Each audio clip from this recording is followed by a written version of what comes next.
News All India. I wish you all the best. নমস্কার, news all ইন্ডিয়ার পর্দায় আপনাদের স্বাগত। আপনাদের সঙ্গে আমি অর্পিতা। শুরু করছি আজকে বিস্তারিত খবর। দেশ জুড়ে শুরু অনির্দিষ্টকালের রেশন ধর্মঘট। রেশন ধর্মঘটের ডাক দেয় all India fair price shop owners federation. ধর্মঘটের ফলে গোটা দেশে 5,38,000 রেশন দোকান বন্ধ। মঙ্গলবার সকাল থেকে কেষ্টপুর সহ এই নিয়ে বিভিন্ন এলাকায় পোস্টার ব্যানার হাতে পথে নামে রেশন ডিলাররা। খাদ্য ভবনের সামনে অবস্থান বিক্ষোভ কর্মসূচিও করেন তারা। ফের শাসক দলকে আক্রমণ বিজেপির সাংসদ দিলীপ ঘোষের। প্রাতঃভ্রমণে গিয়ে সাংবাদিকদের মুখোমুখি হয়ে তিনি কি বললেন শুনবো। দেখুন, কোনো রাজনৈতিক পার্টি একটা তার ভাবাদর্শ থাকে, আদর্শ থাকে, তার নিশ্চিত কর্মপদ্ধতি থাকে। যদি কোনো বড় উদ্দেশ্য না নিয়ে কোনো কাজ শুরু হয় সেটা বেশি দিন টেকে না। টিএমসি হচ্ছে তাই। মানুষও এই জন্য সমর্থন করেছিল, সিপিএমের অত্যাচার থেকে বাঁচার জন্য তাকে ইনস্ট্রুমেন্ট হিসেবে নিয়েছিল। সেজন্য একটা পার্টি কেবল ক্ষমতা আর অর্থ যদি তার উদ্দেশ্য থাকে, তার পরিণাম এরকম হয়, যেটা আমরা দেখতে পাচ্ছি। আমরা অনেকদিন বলছিলাম যে মুসল পর্ব শুরু হয়ে গেছে, সেটা প্রকাশ্যে এতদিন এলো। নেতারা যদি তাদের মধ্যে তালমিল না থাকে, তাদের সঙ্গে কারো কোনো সম্পর্ক নেই, স্বার্থের সম্পর্ক। স্বার্থ ফুরিয়ে গেলে চলে যাচ্ছে, আবার চলে আসছে। কেন্দ্রীয় সরকারের কালো আইনের প্রতিবাদে ট্রাক ড্রাইভারদের পথ অবরোধ বন্দর এলাকা জুড়ে। কেন্দ্রীয় সরকার একটি আইন আনতে চলেছে, যেখানে বলা হয়েছে জাতীয় সড়কে কোনো দুর্ঘটনা ঘটলে সংশ্লিষ্ট গাড়ি চালককে 10 বছরের জেল এবং 5 লক্ষ টাকা ক্ষতিপূরণ দেওয়ার ব্যবস্থার কথা বলা হয়েছে। এরই প্রতিবাদে এদিন সকাল থেকে কলকাতার বন্দর এলাকার বিভিন্ন অঞ্চলের ট্রাক ড্রাইভাররা রাস্তা অবরোধ করে প্রতিবাদ জানায়।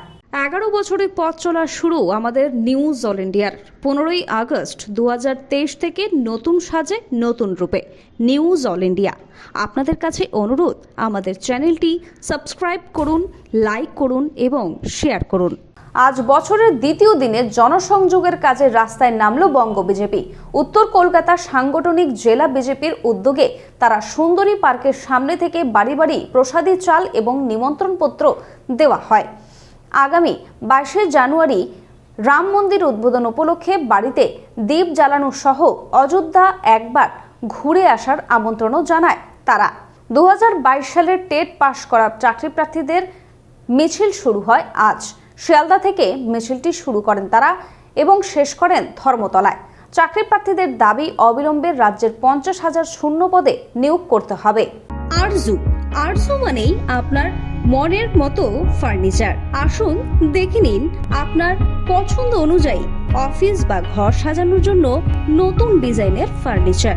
ডিজাইনেবল সোফা, আলমারি, ড্রেসিং টেবিল, অফিসের জন্য রকমারি চেয়ারের সাথে দোলনা, বিভিন্ন রকম ডিজাইনেবল ফার্নিচার। তাহলে আর দেরি না করে চলে আসুন আরজুতে। 74 Rajdanga gold park, Kolkata 700107। 52D Raja SC Mallick road, Jadavpur, Kolkata 700032।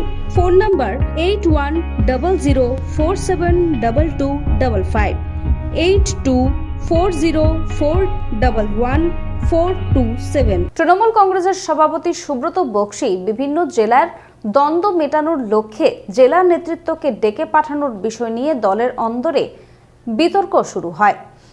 সাংবাদিকদের এই প্রশ্নের জবাবে কি বললেন মেয়র ফেরাদ হাকিম শুনবো। লোকসভা নির্বাচনে কোনো সমস্যা নেই, একটা বড় দল থাকলে এগুলো সব হবে। এই তো আমি মিটিংয়ে বললাম যে আমাদের নিজেদের মধ্যে কিছু কিছু জায়গায় হতে পারে, সেটা আমরা নিজেরা মেটাবো।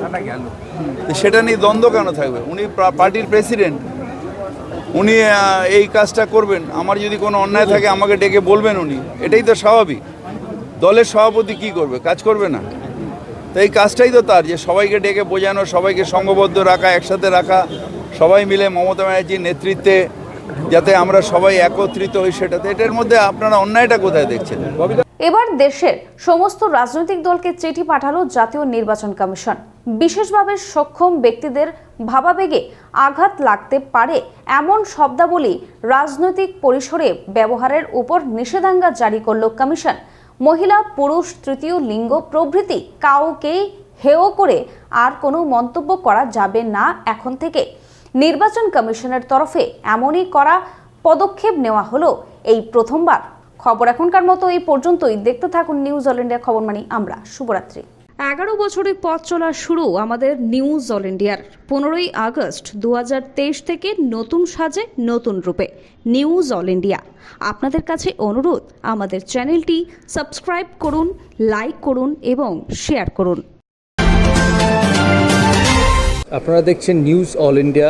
আমিও দেখি, আপনারাও সবাই দেখুন। আশা করি ঠিক খবর, ভালো খবর আপনাদের কাছে পৌঁছতে পারবে।